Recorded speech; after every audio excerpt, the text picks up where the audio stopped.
Hello friend, welcome to my YouTube channel the মামু study. আজ আমরা আলোচনা করব গ্রুপ ডি থেকে। গ্রুপ ডি আরআরবি গ্রুপ ডিতে যে সমস্ত কোশ্চেন বারবার এসেছে এবং যে সমস্ত টপিকগুলো খুব ইম্পর্টেন্ট পরীক্ষার জন্য সেই সব বিষয় নিয়ে আলোচনা করব। তো আজকে আমরা শুরু করব একক, গতি ও বল দিয়ে। তো বন্ধুরা, তোমরা মন দিয়ে ভিডিওটি দেখো, আশা করি তোমাদের ভালো লাগবে। আর ভালো লাগলে অবশ্যই লাইক, সাবস্ক্রাইব, শেয়ার করতে ভুলো না। তো দেখো, প্রথম পড়ব একক। তো একক বেসিক্যালি দুই রকমের, এক মৌলিক একক, এক লব্ধ একক। তো সবার মনের মধ্যে প্রশ্ন জাগতেই পারে, আচ্ছা একক কী জন্য আমাদের দরকার? দেখো, কোনো কিছু নির্দিষ্ট পরিমাপ করার জন্য আমাদের এককটা খুবই প্রয়োজন। যেমন ধরো, তোমাকে যদি জিজ্ঞাসা করা হয় তোমার বয়স কত, তুমি নিশ্চয়ই বলবে না আমার বয়স 8 মিটার, তুমি নিশ্চয়ই তোমার বয়স বলবে না আমার বয়স 4 গ্রাম। তাহলে নির্দিষ্ট রাশির পরিমাপ করার জন্য অবশ্যই একটা এককের প্রয়োজন হয়, ঠিক আছে? তো এই একক তো বলেই দিলাম, দুই ভাগে ভাগ করা যায়, এক মৌলিক একক, এক লব্ধ একক। তো মৌলিক এককের মধ্যে হচ্ছে সময়ের একক, দূরত্বের একক ও ভরের একক। তো এগুলো হচ্ছে মৌলিক এককের উদাহরণ, এবং এই এককগুলো নিয়ে যে এককগুলো তৈরি হয় তাকে বলা হয় লব্ধ একক। যেমন ধরো ত্বরণের একক, বেগের একক। তো সবার প্রথম বলবো সময়ের একক। সময়ের একক তো আমরা সবাই জানি সেকেন্ড। তার আগে বলে দিই, সময় বেসিক্যালি টি দিয়ে ডিনোট করা হয়, অর্থাৎ টাইম। দূরত্ব এল দিয়ে ডিনোট করা হয়, অর্থাৎ লেন্থ। ভর এম দিয়ে ডিনোট করা হয়, অর্থাৎ মাস। এবং এই সব কিছু পরিমাপ করার জন্য আমরা দুটো সিস্টেম পড়ব। একটা হচ্ছে সিজিএস, সেন্টিমিটার গ্রাম সেকেন্ড, ও আরেকটা হচ্ছে গিয়ে SI, international system of unit. তো সময়ের একক এসআইতে কি সেকেন্ড, সিজিএসে কি সেকেন্ড। তো তেমনি দূরত্বের এসআই একক কি মিটার, সিজিএস একক কি সেন্টিমিটার, এবং ভরের এসআই একক কি কেজি, এবং সিজিএস একক কি গ্রাম। তো বন্ধুরা, আমরা একটুকু বুঝতে পারলাম যে একক কি এবং মূল একক কি, লব্ধ একক কি। বন্ধুরা, সব কিছু পড়ার আগে দেখে নেব রাশি কি। দেখো, রাশি সাধারণত দুই রকম, একটা স্কেলার রাশি ও একটি ভেক্টর রাশি। তো স্কেলার রাশিটি কি? যেই রাশির অনলি মান আছে, অর্থাৎ মান আছে কিন্তু দিক বা অভিমুখ কিছুই নেই, তাকে বলবো স্কেলার রাশি। আর যেই রাশির মান আর অভিমুখ দুটোই আছে তাকে বলবো ভেক্টর রাশি, ঠিক আছে? তো সবার প্রথম আমরা আলোচনা করব দূরত্ব বা ডিস্টেন্স নিয়ে। দেখো, দূরত্ব কি? ধরো তুমি তোমার গার্লফ্রেন্ডকে একটা গিফট দিতে চাও। তো এই রাস্তা দিয়ে ধরো তুমি যাচ্ছ, আর এটা তোমার গার্লফ্রেন্ড দাঁড়িয়ে আছে তোমার গিফটটি নেওয়ার জন্য। তাহলে এইখান থেকে এই পর্যন্ত যে দূরত্বটা, বা এইখান থেকে এই পর্যন্ত যে ডিস্টেন্সটা বা দূরত্ব, একেই দূরত্ব বলবো বেসিক্যালি। তো অন্তিম স্থান এবং প্রারম্ভিক স্থান ও অন্তিম স্থানের মাঝখানে যে দূরত্ব তাকেই দূরত্ব বলে থাকবো, আর ইংরেজিতে এটা আমরা ডিস্টেন্স বলে থাকি। তো এর এসআই একক কি? দেখো, দূরত্ব যেহেতু লেন্থ, তো এর এসআই একক কী হবে? মিটার, ঠিক আছে? তো সিজিএসে কী হবে? সেন্টিমিটার। আর এর অঙ্কীয় মাত্রা কি? এল, ঠিক আছে? কিন্তু দেখো, এর নির্দিষ্ট কোনো অভিমুখ নেই। দেখো, একবার এদিকে যাচ্ছি, একবার এদিকে যাচ্ছি, একবার এদিকে যাচ্ছি, কোনো নির্দিষ্ট দিক নেই। তাহলে এটি একটি স্কেলার রাশি। কেমন? এটি একটি স্কেলার রাশি। তারপরে দেখো সরণের ইংরেজি কি? ডিসপ্লেসমেন্ট। তো ডিসপ্লেসমেন্টটা কি? ধরো তুমি এখানে দাঁড়িয়ে রয়েছো, আর তোমার বন্ধু ধরো এখানে দাঁড়িয়ে রয়েছে। ধরো তুমি এদিক দিয়ে প্রথমে একটা বন্ধুর বাড়ি গেলে, তারপর এদিক দিয়ে আবার এদিক গেলে। তাহলে তোমার অন্তিম স্থান, তোমার প্রারম্ভিক স্থান ও তোমার অন্তিম স্থানের মাঝখানে যে লম্ব দূরত্বটা, সেই দূরত্বটাকে কি বলবো? সরণ বলবো। তাহলে এর একক কি তোমরা বলো তো বন্ধুরা? তাহলে এর একক হবে, এটা যেহেতু একটু লেন্থ তাই এর একক হবে মিটার, এবং এসআইতে হবে মিটার, এবং সিজিএস হবে সেন্টিমিটার। দেখো, এর একটা নির্দিষ্ট দিক আছে, কিন্তু এটার কোনো দিক ছিল না, কিন্তু ডিস্টেন্সে কোনো দিক ছিল না, কিন্তু এটার একটা নির্দিষ্ট দিক আছে। দেখো, এটা নির্দিষ্ট দিক আছে। তো এই নির্দিষ্ট দিক আছে বলে, এবং এর একটা নির্দিষ্ট মান তো অবশ্যই আছে, তাই এটি একটি কী রাশি? তাই এটি একটি ভেক্টর রাশি। এবং এটি কী দিয়ে ডিনোট করা হয়? এল দিয়ে, কারণ এটিটা লেন্থ। তারপরে দেখো, সরণ ও দূরত্ব নিয়ে একটি প্রশ্ন আমি এখানে টুকেছি। তো এই ধরনের প্রশ্নগুলো গ্রুপ ডিতে বারবার এসেছে, আমরা সবাই দেখেছি। তো চলো এই প্রশ্নটা আমরা সলভ করার চেষ্টা করি। দেখো, একটি ব্যক্তি 8 মিটার উত্তর এবং পরে পূর্ব দিকে 6 মিটার গেল, ওই ব্যক্তির সরণ ও দূরত্ব কত? দেখো, প্রথমে একটি ব্যক্তি এ পয়েন্ট থেকে নর্থের দিকে 8 মিটার গেল বি পর্যন্ত, বি থেকে সি পয়েন্ট অর্থাৎ ইস্টের দিকে 6 মিটার গেল, তাহলে সরণ কতটুকু হবে? সবার প্রথম বলবো দূরত্ব। এর দূরত্ব কত হবে? দেখো বন্ধুরা, এর দূরত্ব কত হবে? এই মোট যে দূরত্ব অতিক্রান্ত করেছে এ বি ও সি দিয়ে, এই যে মোট দূরত্ব গেছে এটা হচ্ছে দূরত্ব। অতএব দূরত্ব কত হবে? 6 যোগ 8 অর্থাৎ 14 মিটার। এবার যদি বলি সরণ কত হবে বন্ধুরা, সরণ, তাহলে সরণকে আমরা সাধারণত এইচ দিয়ে লিখে থাকি। তো সরণ কত হবে? দেখো এটা যদি আমি সরণ কতটুকু হবে, এই যে এ থেকে সি পর্যন্ত, দেখো তাহলে এটা একটা সমকোণী ত্রিভুজ হয়ে গেল। তাহলে এখানে আমি পিথাগোরাসের উপপাদ্য খাটাতে পারবো। তো এটা ধরো, এটা যদি লম্ব হয়, এটা যদি ভূমি হয়, আর এটা যদি অতিভুজ হয়, তাহলে আমরা পিথাগোরাসের উপপাদ্য কী জানি?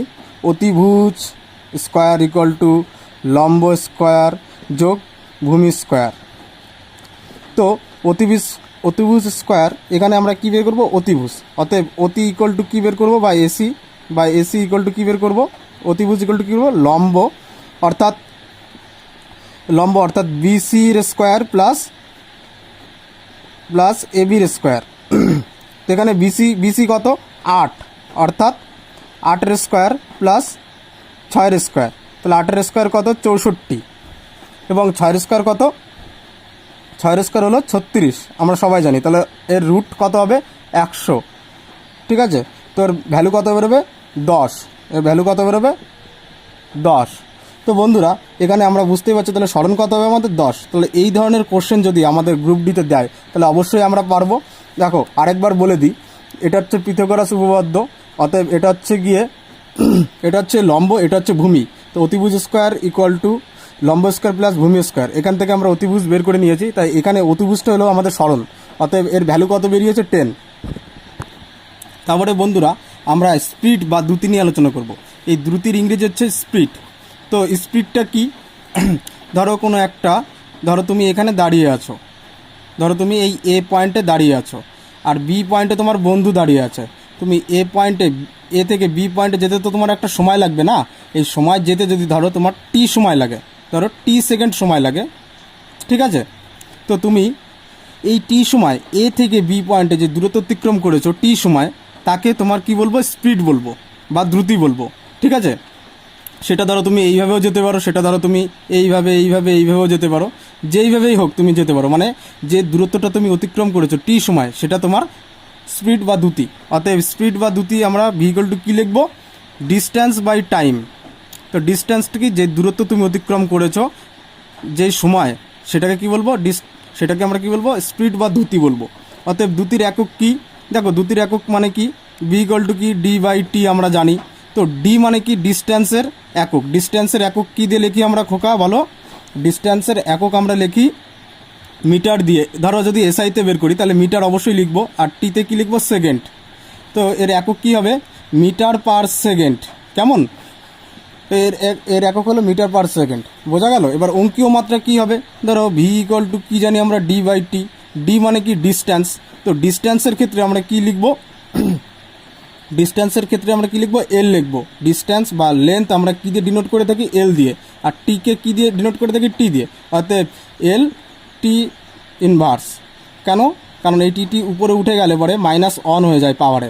ঠিক আছে, কারণ এখানে পাওয়ার 1 ছিল, পজিটিভ ছিল, এটা উপরে উঠে গেলে নেগেটিভ হয়ে যায়। এটি সূচকের নিয়ম। ঠিক আছে, তো এই রাশিটি কী ধরনের রাশি? দেখো ডিস্ট্যান্স একটা কী রাশি? ডিস্ট্যান্স একটা স্কেলার রাশি। দেখো তুমি এদিকে গেছো, তুমি যেদিক খুশি সেদিক গেছো, বা এদিক দিয়ে ঘুরে এদিকে গেছো। তো তুমি যেদিক দিয়ে যাও তোমার নির্দিষ্ট কোনো দিক নেই। দেখো প্রথম এদিকে গেছো, তারপরে ধরো এদিকে গেছো, তারপরে এদিকে গেছো, তোমার নির্দিষ্ট কোনো দিক নেই। কিন্তু একটা মান তো আছে। দেখো যেরকম গাড়ির গায়ে এরকম লেখা থাকে অনেক গাড়িতে ম্যাক্সিমাম স্পিড, ঠিক আছে, ম্যাক্সিমাম স্পিড 40 কিলোমিটার/আওয়ার। তো দেখো নিশ্চয়ই তো কোনো একটা মান আছে, কিন্তু এর দিক নেই। তাই এটি একটি কী রাশি? স্কেলার রাশি। তাহলে আমরা সবাই বুঝতে পারলাম স্কেলার রাশি। তাহলে আমরা এই পর্যন্ত সবাই বুঝতে পারলাম দ্রুতি বা স্পিড কি। এবার দেখো আমরা আলোচনা করব বেগ নিয়ে। তো বেগ কি? বেগ হচ্ছে সরণ বাই সময়। তুমি ধরো এদিক থেকে এদিকে গেলে, এ পয়েন্ট থেকে বি পয়েন্টে গেলে, তো এই পয়েন্ট থেকে বি পয়েন্টে গেলে এই যে লম্ব দূরত্ব, এটা তোমার সরণ। এই অতিক্রম করতে তোমার একটা সময় লেগেছে, সেটা যদি টি সময় হয়ে থাকে, তাহলে ভি ইকুয়াল টু কী লিখবো, এস বাই টি। এস তোমার এখানে কি সরণ, আর টিটা কি সময়, অতএব বেগ মানে কি সরণ বাই সময়। এবার সরণ বাই সময় বোঝা গেল। এবার এককটা দেখো, তাহলে ভি এর একক বা বেগের একক কী হবে, সরণের একক আর সময়ের একক। সরণের একক কি, সরণের একক একটু আগে আমরা পড়েছি, সরণ মানে লেন্থ অর্থাৎ মিটার, এর একক কী হবে এসআইতে মিটার, ও সিজিএসে কী হবে, এসআইতে মিটার হবে, এবং সময়ের একক কী হবে সেকেন্ড, তো এর একক কী হবে মিটার পার সেকেন্ড। এইটুকু তো বোঝা গেল। আর সিজিএসে কী হবে, সেমভাবে সেমি পার সেকেন্ড হবে, এইটুকু তো বুঝতে পেরেছো। তো অঙ্কীয় মাত্রা কী হবে, ভি ইকুয়াল টু কি এস বাই টি জানি আমরা, তো এস এর অঙ্কীয় মাত্রা কি, এস এর অঙ্কীয় মাত্রা হলো এস মানে লেন্থ অর্থাৎ এল, আর টি মানে টি, ঠিক আছে, ক্যাপিটাল টি, অতএব এল টি টু দি পাওয়ার -1, ঠিক আছে। এটা হচ্ছে অঙ্কীয় মাত্রা। দেখো এখানে বেগের অঙ্কীয় মাত্রা, বেগের একক আর দ্রুতির একক একই, কিন্তু শুধু ডিফারেন্স এইটুকুই, এটি একটি স্কেলার রাশি, এটি একটি ভেক্টর রাশি। যেহেতু সরণের একটা দিক ও মান আছে, যেহেতু তুমি একটা নির্দিষ্ট দিক বরাবর যাচ্ছ, তাই তোমার একটা নির্দিষ্ট দিক আছে, ঠিক আছে। তো এই কারণে দিক ও মান উভয় থাকার জন্য এটি একটি ভেক্টর রাশি, ভেক্টর রাশি। তারপরে আমরা আলোচনা করব গড় বেগ নিয়ে। গড় বেগ, ঠিক আছে, গড় বেগ। তো গড় বেগটা কী বন্ধুরা, গড় বেগ হচ্ছে গিয়ে ধরো তুমি প্রথমে এখান থেকে এখানে গেছো একটা সময়, তারপরে একটা বেগ নিয়ে এখান থেকে এখানে একটা সময় গেছো, মানে বেগ নিয়ে গেছো, এখান থেকে একটা বেগ নিয়ে গেছো, তাহলে এই পয়েন্ট থেকে এই পয়েন্ট পর্যন্ত তোমার যেতে তুমি অনেকবার থেমেছো এবং বিভিন্ন বেগ নিয়ে গেছো। এখানে যদি V1 নিয়ে যাও, এখানে যদি V2 নিয়ে যাও, এখানে ধরো V3 নিয়ে যাও, এখানে যদি যেতে T1 সময় লাগে, এখানে যদি T2 সময় লাগে, এখানে যদি T3 সময় লাগে, তুমি বিভিন্ন বেগ বিভিন্ন সময় নিয়ে গেছো। তো এই গড় বেগ কী করে বের করব, এই গড় বেগ হচ্ছে গিয়ে মোট সময়, মোট দূরত্ব, এখানে দূরত্ব তো না, এখানে অ্যাকচুয়ালি সরণ, মোট সরণ বা দূরত্ব তুমি যেটা বলো, কারণ সোজা পথে গেলে সেটা দূরত্বই সরণ অ্যাকচুয়ালি, ঠিক আছে। তো মোট দূরত্ব বাই মোট সময়, এই পথ থেকে এই পথে যেতে মোট যে সময় লেগেছে সেইটাকে আমরা কি বলবো, গড় বেগ বলবো। তাহলে গড় বেগ ইকুয়াল টু কী জানি আমরা, টোটাল ডিস্ট্যান্স আপন কত, total time. Is it clear? এবার দেখো বন্ধুরা, আমি একটা প্রশ্ন ঢুকেছি, যে প্রশ্নটা রেলে বহুবার এসছে এবং এই ধরনের প্রশ্ন রেলে বহুবার দিয়েছে। তো এই প্রশ্নটা হচ্ছে গিয়ে একটি কণা পূর্ব দিকে 8 মিটার গিয়ে এবং উত্তর দিকে 6 মিটার যায় এবং 4 সেকেন্ড সময় লাগে যেতে। তাহলে কণাটি দ্বারা অতিক্রান্ত দূরত্ব, কণাটির সরণ, দ্রুতি এবং বেগ নির্ণয় করো। তাহলে আমরা একটু ছবির মতো করে এঁকে নিই। ধরো বলেছে একটি কণা, ধরো এই একটা কণা, এই কণাটা কোন দিকে গেল, পূর্ব দিকে, এই দিকে গেল, ইস্টের দিকে, পূর্ব দিকে গেল কয় মিটার, 8 মিটার। ধরো এই পয়েন্ট ছিল বিতে গেছে 8 মিটারে। তারপরে কি বলেছে, উত্তর দিকে 6 মিটার, এখান থেকে ধরো উত্তর দিকে এটা, তাহলে এদিকে 6 মিটার গেছে, এদিকে কত মিটার গেছে, 6 মিটার, সি পয়েন্ট। তাহলে এই টোটালটুকু যেতে সময় কত লেগেছে, 4 সেকেন্ড সময় লেগেছে। সময় কত লেগেছে, 4 সেকেন্ড। তাহলে দূরত্ব কত হবে, তাহলে স্পষ্ট কথা, প্রথম দূরত্ব বের করি আমরা। দূরত্ব কত হবে, টোটাল ডিস্ট্যান্স মানে এই টোটালটুকু, তাহলে 8 সেমি আর 6 সেমি, 8 যোগ 6 ইকুয়াল টু কত, 14 সেমি। একটু তো বুঝতে পারলাম। এবার সরণ কোনটুকু হবে বন্ধুরা তোমরা বলো। তাহলে দেখো সরণ হবে এ থেকে সি বরাবর, এইটুকু সরণ, কারণ এটা হচ্ছে গিয়ে প্রারম্ভিক অবস্থান, এটা হচ্ছে অন্তিম স্থান। এই দুটোর মাঝখানে যে লম্ব দূরত্বটা অর্থাৎ শর্টেস্ট পারপেন্ডিকুলার ডিস্ট্যান্স এইটুকুকে কী বলবো আমরা, এইটুকুকে আমরা বলবো সরণ। তো ডিসপ্লেসমেন্ট অর্থাৎ সরণ এস ইকুয়াল টু কী হবে, তাহলে এই সেমভাবে এটা অতিভুজ, এটা লম্ব, এটা ভূমি, সেইভাবে তাহলে এর কী হবে, লম্ব স্কোয়ার প্লাস ভূমি স্কোয়ার। এটা হচ্ছে পিথাগোরাসের উপপাদ্য থেকে এসছে, আগের বারও দেখিয়েছি, তাই এটার বিস্তারিত দেখালাম না, তোমরা জাস্ট একটু দেখে বোঝার চেষ্টা করো। তো লম্ব স্কোয়ার মানে এখানে লম্ব কত হচ্ছে 6 মিটার, এখানে 8 মিটার, তাহলে সেমভাবে 100 হবে রুটের নিচে, তো এর ভ্যালু কত বেরোবে 10। তাহলে আমরা দূরত্ব পেয়ে গেলাম 14 সেমি, ঠিক আছে, সরণ পেলাম 10 সেমি। এবার কণাটির দ্রুতি কত, তাহলে দ্রুতি বের করব অর্থাৎ স্পিড বের করব। তাহলে স্পিড কি করে বের করব, স্পিড মানে ডিস্ট্যান্স আপন টাইম। তো এখানে ডিস্ট্যান্স কত, একটু আগে বের করেছি, এই যে 14, একটু আগে বের করেছি, এটা কত 14। তাহলে 14 বাই টাইম কত, কয় সেকেন্ড লেগেছে একটু আগে দেখেছি 4 সেকেন্ড। তাহলে 14কে 4 দিয়ে কাটলে কত হবে, 14কে 4 দিয়ে এটা করলে 3.5 হবে। তো এটা ভ্যালু কত, দ্রুতি কত, স্পিড কত, 3.5 মিটার পার সেকেন্ড। ঠিক আছে, আর এগুলো সব হচ্ছে কি মিটার, এগুলো এই অ্যান্সারটা কিছু বেরিয়েছে মিটার, কারণ এর একক মিটার, এটার একক মিটার। তারপরে তাহলে এর দ্রুতি কত বেরোলো, 3.5 মিটার পার সেকেন্ড। এবার যদি বেগ বের করি, বেগ, তাহলে বেগ ইকুয়াল টু কী হবে বলো তোমরা সবাই, তাহলে বেগ ইকুয়াল টু হবে সরণ, ডিসপ্লেসমেন্ট বাই টাইম। তো ডিসপ্লেসমেন্ট এখানে কত আছে, ডিসপ্লেসমেন্ট একটু আগে বের করেছি, এখানে ডিসপ্লেসমেন্ট কত বের করেছি 10, তো 10/4, তাহলে 10/4 করলে কত হবে 2.5 কেমন মিটার পার সেকেন্ড। এইটুকু তো আমরা বুঝতে পেরেছি। তাহলে এই ধরনের যদি কোশ্চেন আসে তাহলে অবশ্যই আমরা করতে পারবো, রেলের ডি গ্রুপ হোক আর অন্যান্য যে টেকনিক্যাল পরীক্ষা হয় সেগুলো হোক। তাহলে আরেকবার আমরা দেখে নিই, প্রথম দূরত্ব বের করেছি, এই টোটাল ডিস্টেন্সটা বের করেছি, তারপরে আমরা সরণ বের করেছি, এই যে অন্তিম এটা প্রারম্ভিক স্থান, এটা অন্তিম স্থান, মাঝখানে যে দূরত্বটা এটা পিথাগোরাসের উপপাদ্য বের করলাম, কত বের করলাম 10 বের করলাম। তারপরে দ্রুতি অর্থাৎ স্পিড বের করেছি, স্পিড কি ডিস্টেন্স আপন টাইম। তো ডিস্টেন্স কত এখানে 14, এই 14 বাই সময় অর্থাৎ 4 দিয়ে ভাগ করেছি, ভাগ করলে কত পেয়েছি 3.5 মিটার পার সেকেন্ড পেয়েছি। পরে বেগ, বেগ ইকুয়াল টু কি সরণ বাই সময়, সরণ কত এখানে 10, একটু আগে বের করেছি, বাই সময় কত 4, তো ভাগ করলে কত হয় 2.5 মিটার পার সেকেন্ড। তারপর দেখো বন্ধুরা আরেকটি অঙ্ক, সেটা হচ্ছে গড় গতিবেগ নিয়ে। একটি ট্রেন স্টেশনের মাঝে অর্ধেক দূরত্ব 40 কিলোমিটার পার আওয়ার্স বেগে এবং পরের অর্ধেক 60 কিলোমিটার পার আওয়ার্স বেগে অতিক্রম করে, ট্রেনটির গড় বেগ কত। তাহলে এখানে যদি মোট দূরত্ব 2x হয়, ধরে নিই 2x, তাহলে আমাদের সুবিধা হবে। মোট দূরত্ব যদি 2x হয় তাহলে অর্ধেক দূরত্ব কত হবে x আর x, তাহলে x মিটার আর x মিটার কেমন। তাহলে আমরা গড় গতিবেগ ইকুয়াল টু কত জানি, গড় বেগ ইকুয়াল টু কী জানি, গড় বেগ ইকুয়াল টু জানি মোট দূরত্ব বা মোট সরণ, দূরত্ব বা সরণ লিখে দিলাম, সরণ বাই টাইম।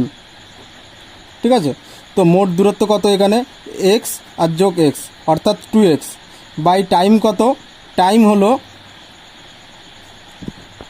দেখো আমরা v ইকুয়াল টু কী জানি, v equal to d by t অর্থাৎ টাইম, অর্থাৎ t ইকুয়াল টু কী জানি আমরা d বাই v, এখান থেকে t equal to d by v বের করতে পারবো। অর্থাৎ প্রথম যেতে যে সময় t1 আর যেতে যে পরের অর্ধেক যেতে যে সময়, অর্থাৎ যদি t2 ধরে নিই তাহলে এখানে t1 আর t2 যোগ করলে মোট টাইম পেয়ে যাব, অর্থাৎ মোট দূরত্ব কত 2x আর মোট টাইম কত t1 যোগ t2, অর্থাৎ এই ট্রেনটি যদি এদিক থেকে এই পর্যন্ত যদি t1 যেতে সময় লাগে আর এখান থেকে এইটুকু যদি t2 সময় লাগে, অর্থাৎ এই t1 t2 যোগ করলে মোট সময় পেয়ে যাবো। আর মোট দূরত্ব কত এইটা এই x আর x এই টোটাল যোগ করলে কত হবে 2x। ঠিক আছে, আমি আগেই ধরে নিয়েছি মোট দূরত্ব 2x। ঠিক আছে, তাহলে এখানে t1 কী করে পাবো, t1 পেতে গেলে প্রথম 2x by T equal to কি জানি d বাই v, এখানে ডিস্ট্যান্স বাই ভেলোসিটি, এখানে d কত x, প্রথমটুকু অর্ধেক যেতে এই যে এইটুকু যেতে x লেগেছে, এবার একে ভেলোসিটি দিয়ে ভাগ করলে কত পাবো t পাবো, অর্থাৎ এখানে ভেলোসিটি কত ছিল 40 আর পরেরটুকু ভেলোসিটি কত ছিল, ডিস্ট্যান্স ছিল x আর ভেলোসিটি কত ছিল 60। তো এটাকে সিম্পল ক্যালকুলেশন করতে হবে, এটা সিম্পল ক্যালকুলেশন করলে হবে 2x আপন 120, এর লসাগু কত হবে 120 হবে। তো 120 করলে এটা 3x যোগ 2x হবে কেমন। তো এটা যদি ধরো এটা যদি এই পাশে ক্যালকুলেশন করি তাহলে কত হবে, এটা যদি এই পাশে ক্যালকুলেশন করি 1 মিনিট, সেটা হবে 2x বাই 5x, দুটো যোগ করাতে 120, এটা যদি আবার ক্যালকুলেট করি সিম্পলিফাই করি তো এটা ইন্টু 120 হবে। তো এক্স কেটে দিলাম আর 5 আর এটা কেটলে কত হয় 24 হয়, অতএব 24 দুগুণে কত 48। তাহলে এর মোট গড়বেগ কত হবে 48 মিটার পার সেকেন্ড। কেমন বন্ধুরা, তাহলে বুঝতে পারলাম আমরা। তাহলে আরেকবার দেখে নিই অঙ্কটা আমরা। বলেছে এই এই ধরো এই ট্রেনটা এখান থেকে এই পর্যন্ত যেতে সময় লেগেছে T1 সময়, আর এখান থেকে এটুকু যেতে সময় লেগেছে T2, এটা ধরে নিলাম আমি। আর এখানে দূরত্ব x, এটা দূরত্ব x, মোট দূরত্ব আমি 2x ধরে নিয়েছি আগে, ঠিক আছে। তাই এটা অর্ধেক, এটা অর্ধেক, অর্থাৎ এটা x, এটা যদি 2x হয় টোটাল, তাহলে এটা x আর এটা x, কেমন। তো একটুকু যেতে 40 কিমি পার আওয়ার্স, আর একটুকু 60 কিমি পার আওয়ার্স, এই দুটো বেগ নিয়ে গেছে। এখান থেকে আমরা total distance by total time জানি, গড় বেগ ইকুয়াল টু, অতএব টি ওয়ান ইকুয়াল টু কত খোকা, দেখো T1 ইকুয়াল টু আমরা বের করেছি D/V, অতএব D1/V1। তো সেমভাবে বসালাম, বসিয়ে আমরা লসাগু করে এটাকে ওই পাশে গিয়ে উল্টে দিয়ে কাটাকাটি করে 48 মিটার পার সেকেন্ড হয়েছে। আশা করি তোমরা অঙ্কটি বুঝতে পেরেছো। আর এই ধরনের অঙ্কগুলো রেলে খুব পছন্দ করে, আর এই অঙ্ক, এটা বলতে পারো এই অঙ্কগুলো বারবার দেয়। তো আমাদের এই অঙ্কগুলো পারাটা খুবই প্রয়োজন। তারপরে দেখো ত্বরণ অর্থাৎ অ্যাক্সেলারেশন। তো অ্যাক্সেলারেশনটা কি, ধরো আমরা তো অ্যাক্সেলারেশন শব্দটি সবাই শুনেছি, অ্যাক্সেলেটর তো সবাই শুনেছি আমরা, গাড়িতে অ্যাক্সেলেটর থাকে। অর্থাৎ দেখেছো তো অনেকেই, যদি কোনো মেয়ের সামনে যদি আমরা মোটরসাইকেল চালাই, কারণ আমরা তো তখন হিরো হয়ে যাই, তখন আমরা অ্যাক্সেলেটর খুব জোরে দাবাই যাতে মেয়েটির সামনে হুড় বেগে ধুমের মতো বেরিয়ে যেতে পারি। তাহলে আমরা কি দাবাই, অ্যাক্সেলেটর দাবাই, মানে আমাদের ত্বরণ করাই, ঠিক আছে, মানে অ্যাক্সেলেটর দাবিয়ে আমাদের ত্বরণ করাই। ধরো তার মানে ত্বরণ মানে কি, বেগ পরিবর্তনের হার বা বেগ বৃদ্ধির হারকেও আমরা ত্বরণ বলি। তাহলে বেগ বৃদ্ধির হার মানে কি, ধরো তুমি বাজারে যাচ্ছ, তোমার মা বললো বাজারে যেতে, ধরো এইখানে তোমার দোকান, ঠিক আছে।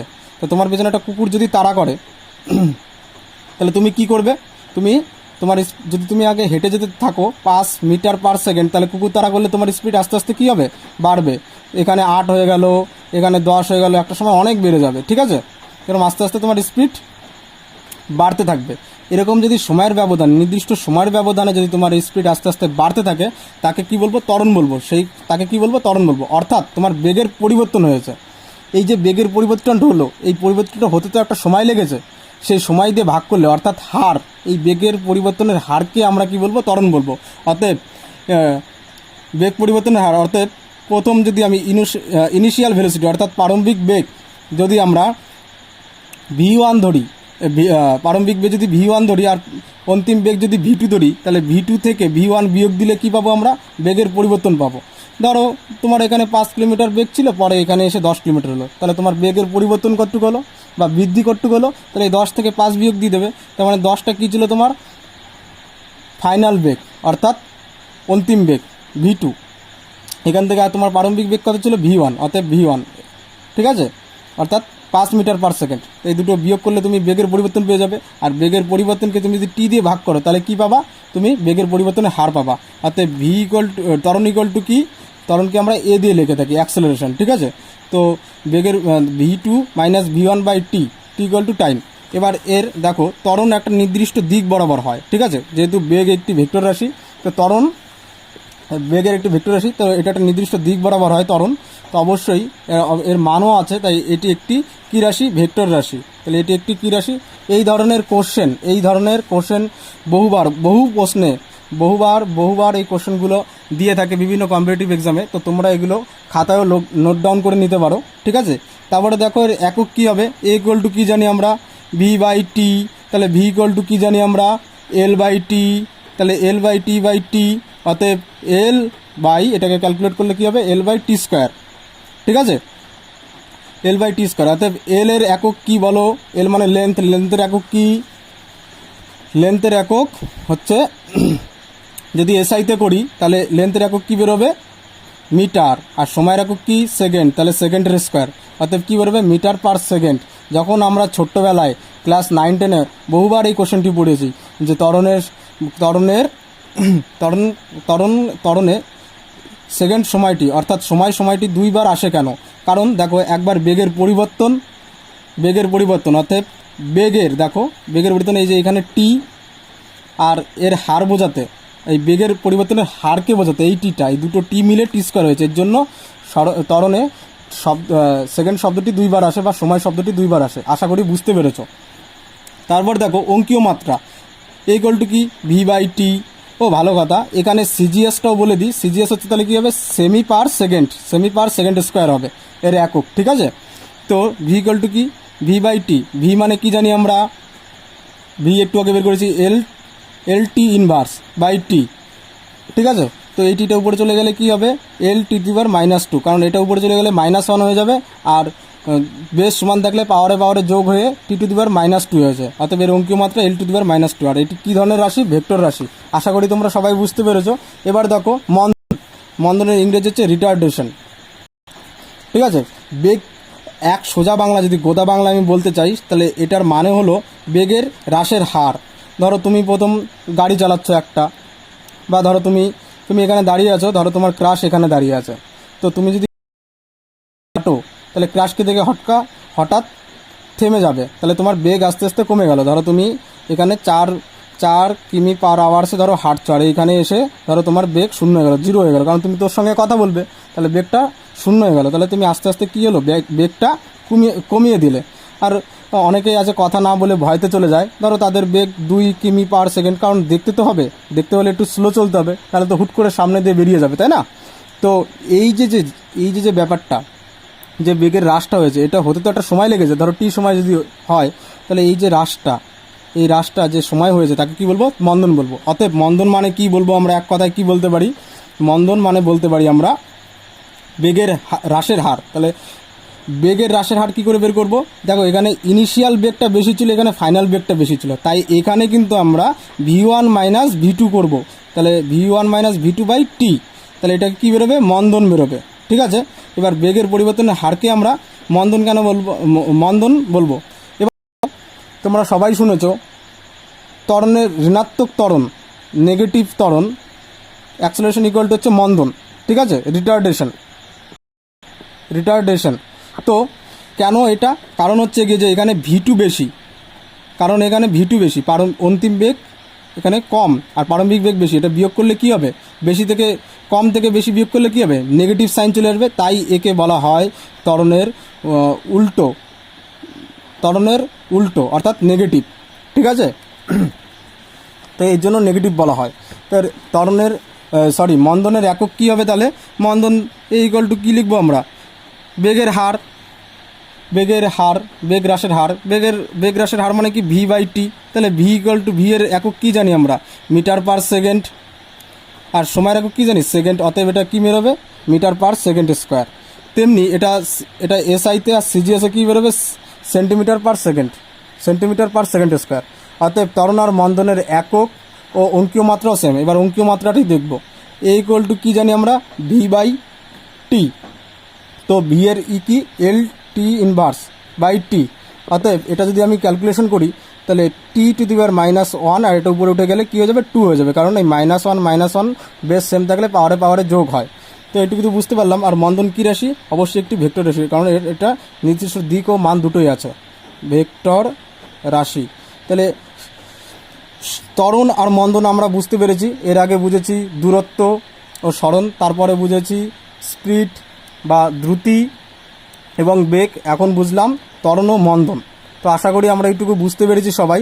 তাহলে এইখান থেকে বারবার এই কোশ্চেনগুলো করে বিভিন্ন কম্পিটিটিভ এক্সামে, অর্থাৎ জিএস, জেনারেল সায়েন্সে, এবং এখন তো টেকনিক্যাল পরীক্ষায় খুব সায়েন্স ওরিয়েন্টেড কোশ্চেন করে। তো এই কোশ্চেনগুলো বারবার আসে, তোমরা একটু মন দিয়ে দেখো, ঠিক আছে। তারপরে দেখো বলেছে এই ত্বরণ নিয়ে একটা কোশ্চেন তুলেছি। এই ধরনের কোশ্চেন রেলের ডি গ্রুপে বহুবার দিয়েছে, তোমরা মন দিয়ে দেখো, তাহলে তোমাদের কাছে খুবই সহজ হয়ে যাবে। আমি এই কোশ্চেনটা একবার পড়ি, তোমরা শোনো মন দিয়ে। একটি গাড়ি 10 মিটার পার সেকেন্ড বেগে যাত্রা শুরু করে, কেমন? তারপরে বলেছে 3 সেকেন্ড পরে তার বেগ হয় 16 মিটার পার সেকেন্ড, তাহলে গাড়িটির ত্বরণ কত? তাহলে এই প্রশ্নটি আমি করে দেওয়ার আগে তোমরা নিজেরা একবার প্র্যাকটিস করে দেখো তোমরা পারো কি না। আশা করি অবশ্যই পারবে, ঠিক আছে। চলো আমি করে দিচ্ছি যারা পারোনি তাদের জন্য। দেখো বলেছে একটি গাড়ির বেগ 10 মিটার ছিল। ধরো এই একটা গাড়ি, ধরো তুমি গাড়ি চালাচ্ছ, মোটর সাইকেল চালাচ্ছ, ঠিক আছে, কারণ আজকালকার জেনারেশনে কেটিএম তো খুব ফেমাস। ধরো তুমি কেটিএম চালাচ্ছ, আর তোমার পেছনে তোমার গার্লফ্রেন্ড বসে রয়েছে, কেমন? এবার গার্লফ্রেন্ড যেহেতু বসে রয়েছে, আমাদের তো ট্রেন্ড আছেই খুব স্পিডে গাড়ি চালানো, তো আমরা আস্তে আস্তে কী করবো, বেগটাকে বাড়াবো। প্রথম 10 মিটার পার সেকেন্ডে আমি গাড়িটি চালালাম, ব্রেক ছিল। পরে গার্লফ্রেন্ড আমাকে জড়িয়ে ধরাতে আমি আরও গাড়িটি জোরে চালালাম। তো জোরে চালালাম। তো জোরে চালালে আমার 3 সেকেন্ড পরে আমার বেগ কত হলো? 16 মিটার পার সেকেন্ড। তাহলে বলো তো আমার বেগের পরিবর্তন কত হলো? বেগের পরিবর্তন হলো 16 বিয়োগ 10 ইকুয়াল টু কত? 6। অতএব 6 মিটার পার সেকেন্ড আমার বেগের পরিবর্তন হলো। কতটুকু সময়? 3 সেকেন্ড সময়। অতএব বেগের পরিবর্তন ইকুয়াল টু কি জানি? v2 minus v1/t। ওই v2 মাইনাস v1 মানে কত? 6 মিটার পার সেকেন্ড, অর্থাৎ বেগের পরিবর্তন। তাহলে 6 v2 মাইনাস v1, আর t কত? t হলো 3 সেকেন্ড বলে দিয়েছে। তাহলে এতে কাটলে কত হয়? 2। অতএব 2 মিটার পার সেকেন্ড স্কোয়ার এর ত্বরণ। আশা করি অঙ্কটা সবাই বুঝতে পেরেছো। তাও আরেকবার বলে দিই, ভালো করে শোনো। এই গাড়িটি প্রথম 10 কিলোমিটার পার আওয়ার্সে যাচ্ছিল, তারপরে 3 সেকেন্ড পরে 16 kilometre per second, sorry hours না, পার সেকেন্ড বেগ হয়ে গেল। তাহলে ত্বরণ ইকুয়াল টু কী জানি আমরা? এ equal to v2 minus v1/t। v2 কত এখানে? 16, v1 কত? 10, বিয়োগ করলাম কত পেলাম? 6, আর নিচে t ছিল, t ইকুয়াল টু কত? 3। এটা কাটাকাটি করলে 2 মিটার পার সেকেন্ড। আশা করি সবাই বুঝতে পেরেছো। তার মানে এবার দেখো, রেলের আরও কিছু রেল বা অন্যান্য যে কম্পিটিটিভ এক্সামগুলো হয় তাদের কিছু একটু ডিফিকাল্ট টাইপ কোশ্চেন বা একটু কনসেপ্ট টাইপ কোশ্চেন জিজ্ঞাসা করে ফেলে। তো এই কোশ্চেনগুলো চলো আমরা একটু শেয়ার করার চেষ্টা করি। আমি তোমাদেরকে একটু শেয়ার করার চেষ্টা করি, তোমরা আশা করি বুঝবে। তারপরে দেখো, বলে যে এমন একটু উদাহরণ দাও যে ভি মানে বেগ আর ত্বরণ বিপরীতমুখী হবে। ধরো তুমি যদি গাড়ি এদিকে নিয়ে যাও, তোমার বেগ যদি এদিকে থাকে, সচরাচর কী দেখি? গাড়ির বেগ যদি এদিকে থাকে তাহলে ত্বরণ তো তোমার এদিকে হবে। কিন্তু এই ক্ষেত্রে উল্টো কখন হবে তাই বলেছে। ধরো তুমি যদি একটা ঢিল ছোড়ো উপর দিকে, ধরো আমরা যদি একটা ঢিল ছুড়ি ভি বেগে যদি উপর দিকে ঢিল ছুড়ি, তাহলে এর বেগ কোন দিকে? এই দিকে। কিন্তু অভিকর্ষজ ত্বরণ কোন দিকে ক্রিয়া করবে? এই নিচের দিকে। তাহলে এখানে ভি আর জি অপোজিট ডিরেকশান। কেমন বোঝাতে পারলাম? তাহলে এরা অলওয়েজ অপোজিট ডিরেকশন। তারপরে দেখো আরেকটি কোশ্চেন বহুবার দিয়েছে, এই ধরনের কনসেপচুয়াল কোশ্চেন বহুবার দিয়েছে, তোমরা একটু মন দিয়ে দেখো। V equal to 0 but A is not equal to 0। বলেছে বেগ 0 কিন্তু ত্বরণ 0 নয়। তাহলে দেখো, গাড়ি যদি আমি থামিয়ে দিই, তোমার মাথায় সাধারণ প্রশ্ন আসতে পারে, তাহলে বন্ধু আমি যদি গাড়ি থামিয়ে দিই তাহলে তো এখানে ত্বরণ থাকার কোনো প্রশ্নই আসে না, কারণ এখানে বেগ পরিবর্তনের কথা আসেই না। হ্যাঁ এখানে আসে না ঠিকই, তবে এটা হয়। কোথায় হয় সেটা একটু দেখে নেবো। ধরো তুমি যদি একটা ঢিল, তোমার 6তলা বিল্ডিং, যদিও বা সবার বাড়ি 6তলা নেই, তোমরা 6তলা না, তোমরা গাছের উপর উঠে, ঠিক আছে, গাছের উপর উঠে যদি তোমরা একটা ঢিল ছোড়ো নিচের দিকে, যখন তুমি জাস্ট ছাড়ছো তখন কি তুমি কোনো, যদি জাস্ট এমনি ছেড়ে দাও, জাস্ট এমনি ছাড়ো, কোনো ধরনের বেগ নিচের দিকে বেগ না দিয়ে, জোরে না ছুটে জাস্ট হালকা করে ছেড়ে দাও।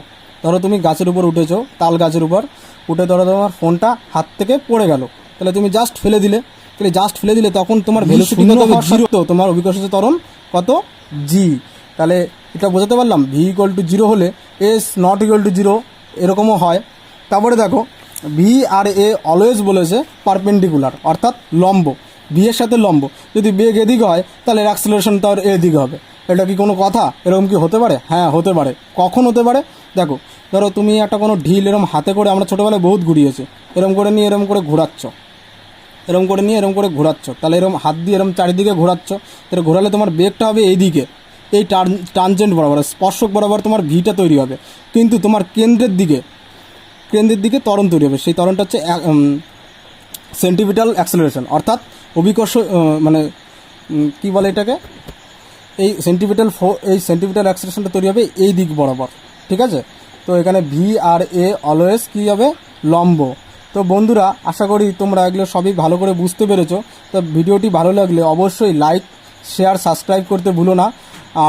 আর তোমাদের রেলের ডি গ্রুপের জন্য আরও এরকম ভালো ভালো ভিডিও আমি আনছি, তো তোমরা অবশ্যই সাবস্ক্রাইব করে রাখো। এবং পরবর্তী ভিডিওতে চলো দেখা হচ্ছে। বাই, সবাই ভালো থেকো, সুস্থ থেকো।